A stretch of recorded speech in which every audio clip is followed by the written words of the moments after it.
Selamat pagi dan selamat sejahtera. Nama saya Tashini Ana Perupan Krishnan, nombor matrik 264687. Hari ini, saya akan menerangkan tentang bab 2 iaitu kepentingan sistem masyarakat Melayu tradisi sebagai asas pembinaan negara bangsa. Adakah anda tahu tentang maksud sebenar masyarakat? Pelbagai tokoh terkenal telah mengkongsi pendapat mereka tentang maksud masyarakat. Menurut Lucy Maher, beliau mengatakan bahawa manusia ialah satu gagasan yang mengandungi manusia yang berhubung secara kolektif, mempunyai hak dan obligasi yang saling mengiktiraf. Yang kedua, menurut Kamus Dewan 2005, maksud masyarakat ialah kumpulan manusia yang hidup bersama di sesuatu tempat dengan aturan atau cara tertentu. Ralph Linton berkongsi idea bahawa masyarakat ialah satu kelompok manusia yang hidup dan bekerjasama sehingga dapat mengorientasikan dan berfikir mengenai dirinya sebagai satu kesatuan sosial yang mempunyai batas-batas tertentu.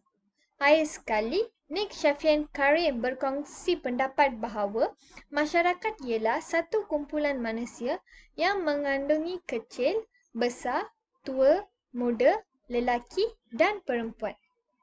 Seterusnya, saya akan menerangkan tentang ciri-ciri masyarakat. Masyarakat merupakan individu yang hidup dalam satu kelompok manusia dan tinggal tetap dalam masyarakatnya serta dapat menentukan nilai, adat dan ukuran tata susila yang perlu dipatuhi agar masyarakatnya boleh bersatu dan tersusun. Ciri-ciri masyarakat meliputi sistem sosial, organisasi sosial, sistem ekonomik, politik, agama dan kepercayaan, adat resam, sikap dan hasil-hasil teknologi yang sesuai diwarisi dan dipatuhi. Aktiviti manusia akan mewujudkan pola perlakuan dalam sistem sosial bagi memenuhi keperluan dalam kehidupan masyarakatnya. Hai sekali, anggota masyarakat perlu berkomunikasi untuk mewujudkan satu unit sosial dengan menggunakan bahasa yang saling difahami oleh masyarakat tersebut. Seterusnya, saya akan menerangkan tentang jenis-jenis masyarakat. Terdapat 3 jenis masyarakat. Yang pertama, masyarakat primitif atau tertutup. Yang kedua, masyarakat simple atau komunal. Yang ketiga, masyarakat pesisir atau nelayan. Sekarang, saya akan menerangkan anda tentang jenis masyarakat yang pertama, iaitu masyarakat primitif atau tertutup. Masyarakat primitif atau tertutup, penduduknya terpencil pada jumlah yang terhad. Budaya mereka tidak memiliki sebarang tanda pembangunan ekonomik atau kemodenan yang utama. Misalnya, mereka tidak mempunyai sebuah bahasa bertulis atau teknologi maju. Masyarakat primitif atau tertutup merupakan masyarakat yang berdikari untuk meneruskan hidup dan hidup secara berkelompok.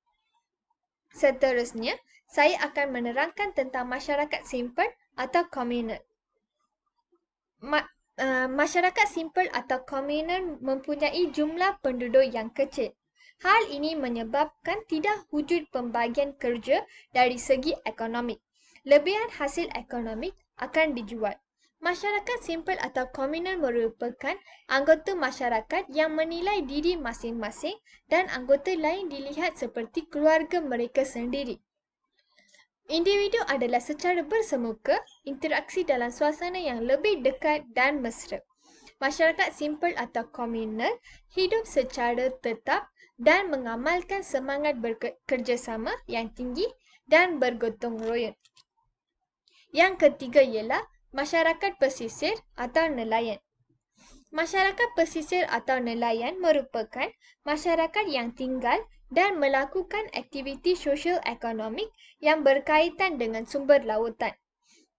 Mereka merupakan sekumpulan masyarakat yang hidup bersama-sama, mendiami pesisir dan membentuk dan memiliki kebudayaan yang khas yang berkait dengan ketergantungannya pada sumber lautan. Sekarang saya akan menerangkan tentang kepentingan ciri-ciri MMT. MMT bermaksud Masyarakat Melayu Tradisi. Di bawah kepentingan ciri-ciri MMT terbagi kepada dua, iaitu perlembagaan dan pembentukan dasar kebangsaan. Di bawah perlembagaan, kedudukan orang Melayu sebagai bumi putera dan hak istimewa orang Melayu. Antara hak keistimewaan ialah dalam sosial biasiswa, permit, lesen dan ia terjamin menurut Perlembagaan Malaysia. Yang kedua, agama Islam sebagai agama rasmi dan bahasa Melayu sebagai bahasa rasmi.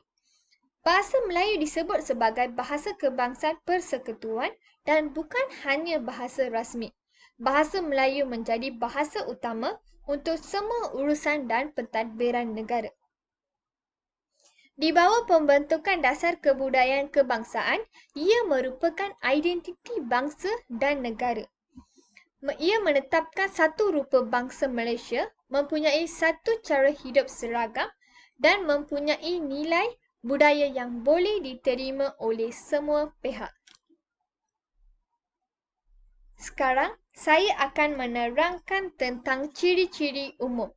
Terdapat 3 jenis ciri-ciri umum iaitu ciri-ciri politik, ciri-ciri ekonomik dan ciri-ciri sosial. Di bawah ciri-ciri politik, sistem feudal beraja mutlak bermaksud raja yang mempunyai kuasa sepenuhnya. Ia diambil dari konsep dewa raja. Pewarisan takhta adalah mengikut sistem patrimonial iaitu keturunan atau jurai sebelah bapa.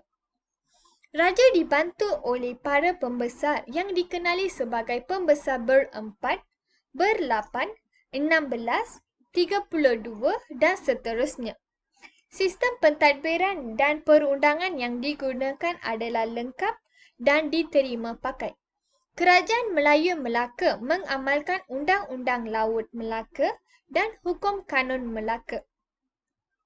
Dari segi adat istiadat masyarakat Melayu mengamalkan 2 adat yang amat penting iaitu adat Temenggung dan adat Pepati.